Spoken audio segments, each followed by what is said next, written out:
자, 오늘도 돈 벌기를 신나게 즐겨볼까요? 신나게 돈 벌 수 있는 오늘의 돈이 되는 이슈. 그 첫 번째 주자는 매경 이코노미 박수호 기자와 함께합니다. 어서 오세요. 네, 안녕하세요. 네, 이 디램 현물가가 반등을 하고 있는 상황이죠? 네, 그렇습니다. 일단 디램 현물가가 3월 달에 급락을 했다가 4월에 반등을 해서 지금은 계속해서 3달러가 넘어섰네 이런 이야기가 계속 나오고 있거든요. 네. 이걸 찾아보면 증권가에서는 이제 7만 전자에서 8만 전자, 9만 전자, 그러니까 삼성전자 이야기인데 이렇게 9만 전자 가는 거 아니냐 이런 이야기까지 나오고 있습니다. 네. 저희가 숫자를 좀 찾아봤는데 그 디램 익스체인지에서 6월 20일 기준으로 DDR4 그러니까 반도체 삼성전자 반도체가 생산하는 건데 DDR4 16기가 비트 2G 3200 이 제품의 가격이 현물 가격으로는 3달러를 넘어섰습니다. 전날에 2.992달러였는데 넘어섰고요.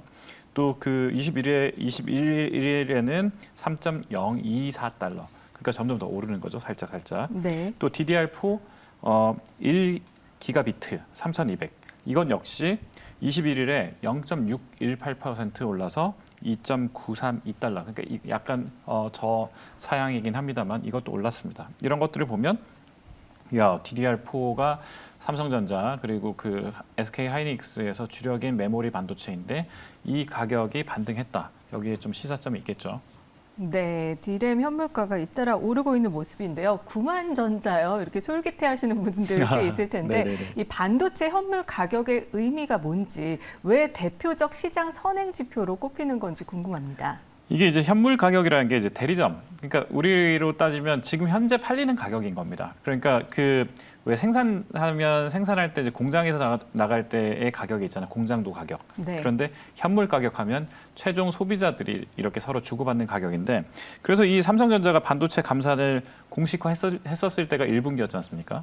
근데 이때 말고 이제 그 감산했다고 이야기가 나오고 나서도 그때는 가격이 좀 떨어지다가 이 대리점을 통해서 지금 일시적으로 지금 팔리는 이 거래가를 찾아봤더니 이 통상 4, 6개월 후에 기업 간 거래 가격이 고정 거래 가격에 수렴해서 시장 선행 지표로 통한다 이렇게 보통 이야기를 하거든요. 반도체 가격이. 네. 그 현물 가격이 지금 살짝 상승한다는 거는 선행 지표. 그러니까 앞으로 오를 것이다라는 선행 지표가 지금 동작을 하기 시작했다. 이렇게 볼 수가 있겠습니다. 그런 의미에서 반도체 현물 가격이 중요하다 이렇게 볼 수 있겠습니다. 네, 그렇다면 이 고성능 고용량 제품 중심으로 가격 변화 기운이 감지되고 있는데 어떤 의미를 좀 찾아볼 수가 있을까요? 이거 재밌어요. 이 고성능 고용량이라는 것 자체가 사실은 이제 점점 더 우리 휴대폰을 써보면 알지 않습니까? 옛날에는 16기가만 있어도 와 여기에 사진도 담고 뭐한다 이렇게 하는데 요즘에는 1TB짜리 그 휴대폰도 나오고 그러잖아요. 네네. 그러니까 메모리 쪽으로도 굉장히 많이 이렇게 적동을 많이 하고 있지만 GPU라고 하죠. 그 핵심인 그 메모리 반도체, 비메모리 반도체가 같이 지금 업그레이드가 되고 있는데 삼성전자나 지금 우리 반도체 회사들이 이 고성능, 고용량 그 제품들을 계속해서 내놓고 있습니다.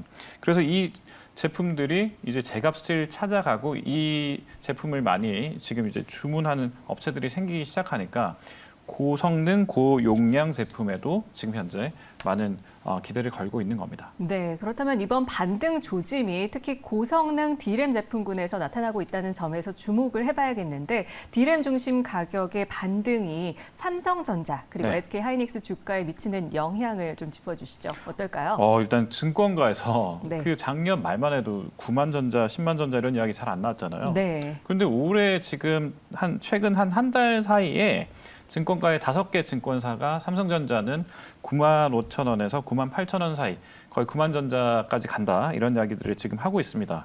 이 이유가 보니까 아까 고성능 고용량 제품이 나온다 그랬는데 이거의 수요처가 지금 굉장히 터지고 있기 때문이죠. 챗GPT를 이용해서 만들 수 있는 다양한 그 상품들을 만들려면 컴퓨터 안에 있는 회로 그리고 그 반도체가 잘 돌아가야 되는데 이런 것들을 삼성전자가 지금 만들고 있어서 대규모 데이터 센터라든지 그리고 생성형 인공지능 시장 확대 이런 것들의 수혜주가 삼성전자가 될 것이다. 이런 이야기가 나와 있고요. SK 하이닉스 주가도 최근에 12개 증권사에서 지금 오를 것이다. 이렇게 이야기를 하고 있는데요. 삼성전자보다 거의 2배 가까이 높은 주가 상승세를 보이고 있기도 했었거든요. SK 하이닉스가. 그래서 이런 것들도 보고 나면 반도체가 하반기에는 확실하게 업황이 개선될 것이다. 이런 기대감을 보이는 증권사가 많다는 겁니다. 네, 삼성전자 9만, 10만, SK 하이닉스 눈여겨봐야겠습니다. 자, 그리고 이 1,000명이 넘는 개발자가 7년이나 매달려서 만든 애플의 야심작 비전 프로가 공개된 이후에 시장 반응이 좀 어떻나요? 그 비전 프로가 생각보다 그러니까 우리가 보통 오큘러스 이야기하는 메타가 갖고 있는 오큘러스 이야기를 많이 했었거든요. 네. 근데 6월 5일에 애플이 탁 내놓으니까 분위기가 약간 많이 반전됐어요. 왜 그러냐면 이게 일단 하나 쓰고 있으면 오큘러스나 이런 것들은 나 혼자서 즐기는 이런 느낌이 있었는데 네. 이번에 애플에서 이렇게 그 비전 프로를 내놨는데 여기는 여러 사람들이 동시에 같이 쓰고 막 이렇게 서로 사용하는 그런 내용이었단 말이죠. 그래서 공간 컴퓨팅 이런 이야기까지 나왔습니다. 그래서 네. 이런 이야기를 하다 보니까 애플이 하는 건 지금 이전에 거하고 조금 다른데 이런 이야기가 좀 나와서 네. 이런 부분들은 헤드셋 전용 운영 체제. 그러니까 헤드셋이라는 게 눈에 끼우고 하는 거잖아요. 이 운영 체제에서는 상당히 많이 진보가 됐다. 이렇게 볼 수가 있겠습니다. 네. 그런데 공간 컴퓨팅에 대해서 특히 이 둔탁한 디자인의 카메라 그리고 디스플레이로 인한 무게 부담을 해결하지 못했다. 뭐 애플 비전 프로 여전히 무겁다 이런 반응들이 있는데 무게 부담은 해결을 못한 걸까요? 지금 아직까지 가야 할 길이 참 멉니다. 이게 사실 앵커님도 보면 여성분들이 특히 이런 것들 좀 싫어하는 게 뭐냐면 화장을 했잖아요. 네. 화장을 하고 이걸 쓰고 나면 다음 사람이 또 이걸 공용해서 쓰기가 조금 그렇죠. 그렇죠. 네. 네. 그래서 이런 부분을 생각해 보면 각 집에 한 사람 앞에 하나씩 이렇게 보급을 해야 되는데 그러려면 아무래도 안경처럼 가볍거나 어떤 디스플레이로서의 그런 무게감이라든지 이런 부분들이 조금 개선돼야 되는데 아무래도 이제 디자인, 둔탁한 디자인 이런 것들은 아직 벗어나지 못했다 이런 이야기들이 많고요. 왜냐하면 그 디자인하면 역시 애플이지 않습니까? 이런 이야기를 많이 했는데 이런 부분에서 좀 아쉬웠다 이런 게 있었고 디스플레이가 아무래도 또 4K에서 실감 나게 만들다 보니까 이게 무게감이 좀 있습니다. 그래서 이런 부분들을 좀 해결하지 못해서 물리적으로 옆에서 키보드랑 마우스 같이 항상 들고 다녀야 되는 거 아니냐 이런 이야기까지 나올 정도니까 이런 부분을 좀 개선해야 된다 이런 목소리는 많습니다. 자, 그렇다면 애플의 비전 킬러 컨텐츠는 뭐가 있을까요?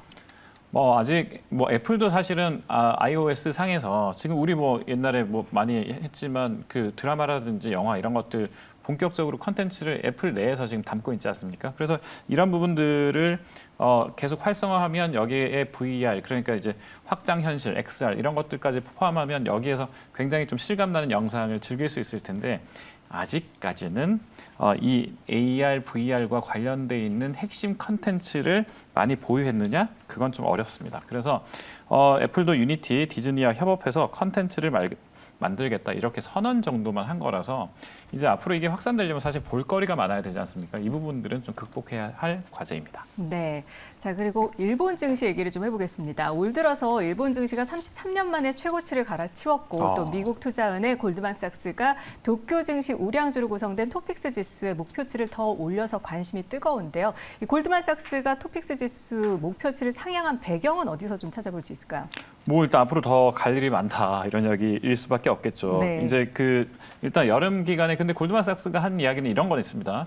올 여름에는 약간 좀 조정을 받을 것이다. 그런데 하반기 그러니까 가을부터 다시 상승세를 탈 것이다. 이 부분을 좀 더 봐야 되겠죠. 왜냐하면 단기적으로는 이제 그동안 많이 올랐으니까 차익 실현 매물을 해서 좀 조정기는 받겠지만 그래도 중장기적으로 성장 동력은 계속될 것이다 이런 이야기를 하고 있는데 왜냐하면 일본 상장사들이 상반기 실적 시즌에 전망치 상향 조정을 다양히 했고 또 다양한 호재를 내놓을 수밖에 없기 때문에 이런 부분을 작용할 수 있을 것이다 이렇게 이야기를 했고요.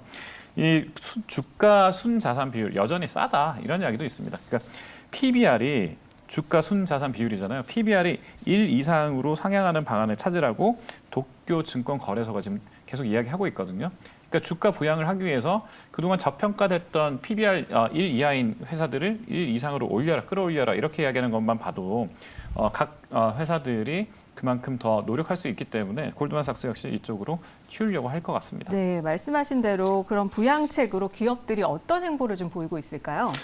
뭐 일단 과거보다는 굉장히 열심히 일단 일본 기업들이 뭐 수출 쪽에서 이제 엔저 현상 때문에 수출 쪽에서 굉장히 효과를 많이 보게 됩니다. 이를테면 우리가 지금 수출 경합 국가인 한국은 지금 원화가 지금 굉장히 흔들리고 있잖아요. 이런 점에서 봤을 때 일본은 엔저를 의 효과를 확실히 받을 수밖에 없고, 그럼 우리나라 지금 관광객도 지금 일본에 굉장히 많이 가고 있지 않습니까? 이런 식으로 해서 경상수지 외에 일반 수지들이 무역 수지나 아니면 또 관광 수지나 이런 부분들이 우리가 적자, 일본 입장에서는 흑자가 계속 나게 되면 일본에 쌓인 그 자본 수지가 계속해서 또 이자를 해외에 벌어들일 수 있기 때문에 이런 선순환 구조가 계속 이어질 수 있다 보면 일본 기업들은 이를 바탕으로 해서 수출을 더 강화하게 되고, 이런 부분들이 일본 전체 경제를 또 끌어올리게 되는 그런 구조가 될 수 있습니다. 네, 자 그리고 이 고금리 추세 금리형 상장지수 펀드 인기가 뜨거운데요. 지금 올라타도 괜찮을까요?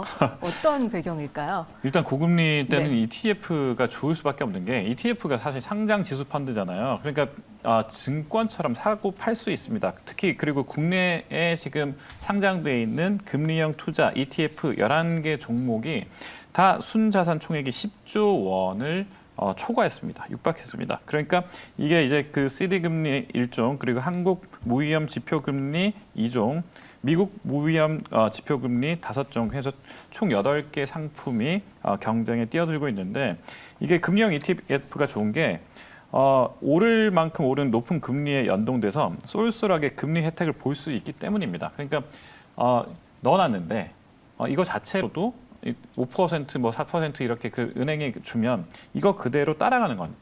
그래서 그 ETF, 고금리 ETF라는 게 이런 ETF라서 아무래도 지금 ETF는 또 떨어질 것 같으면 바로 팔면 되니까 그런 점에서 인기를 얻고 있는 겁니다. 네, 눈여겨봐야겠습니다. 자, 그리고 2차 전지주가 상반기 주식시장을 이끌고 있는데 1차 전지도 제조병 맞는 분위기라고 하는데 1차 전지가 어떤 건지, 특히 리튬 1차 전지 국내 1위 기업 비츠로셀이라는 회사가 있던데 이 회사가 어떤 회사인지 좀 소개를 좀 해주시죠. 일단 1차 전지 뭐 쉽습니다. 2차 전지 하면 한 번 쓰고 2번 쓰는 거잖아요. 그래서 2차 전지. 그러니까 그 충전을 하면 2차 전지. 그냥 한 번 쓰면 1차 전지예요. 그러니까 뭐 우리로 치면 뭐 건전지 이런 거겠죠. 그래서 건전지인데 고급 건전지, 그러니까 뭐 고용량, 고효율 건전지 이런 것들을 개발하는 곳이 있어요. 거기에 비츠로셀이라는 회사인데, 이 비츠로셀이라는 회사가 상반기 영업이익률이 상당히 좋았습니다. 네. 1분기뿐만 아니라 작년에도 영업이익률이 좋았던 이유가 수출이 굉장히 잘 되고 있어요. 거기에 지금 군용, 군납 이런 쪽으로 지금 계속해서 떠가고 있기 때문에 1차 전지라고 해서 우습게 보면 안 됩니다. 이게 그 상업용으로 고급 시장에서 들어가면 영업이익률이 여기밖에 못 쓰기 때문에 영업이익률이 굉장히 높을 수밖에 없는데, 비츠로셀이 이 시장을 잘 장악했습니다. 네, 그렇군요. 이 매출액의 80%를 세계 50개국으로 네. 수출하는 아주 영업이익이 높은 회사인데 강점과 약점 짧고 굵게 좀 짚어주시죠. 네, 일단은 강점, 뭐 해외 수출이 80% 있을 정도로 굉장히 주력 제품의 경쟁력이 좋다, 이런 부분이 있는데, 약점은 중국에서 저가 공세를 할 가능성이 조금 높다. 그래서 경쟁 제품을 얼마나 더 패키지화시키고 수출처를 다변화하느냐가 이 회사의 관건인 것 같습니다. 네, 지금까지 돈이 되는 이슈 매경 이코노미 박수호 기자와 함께 자세히 살펴봤습니다. 오늘 말씀 고맙습니다. 네, 고맙습니다.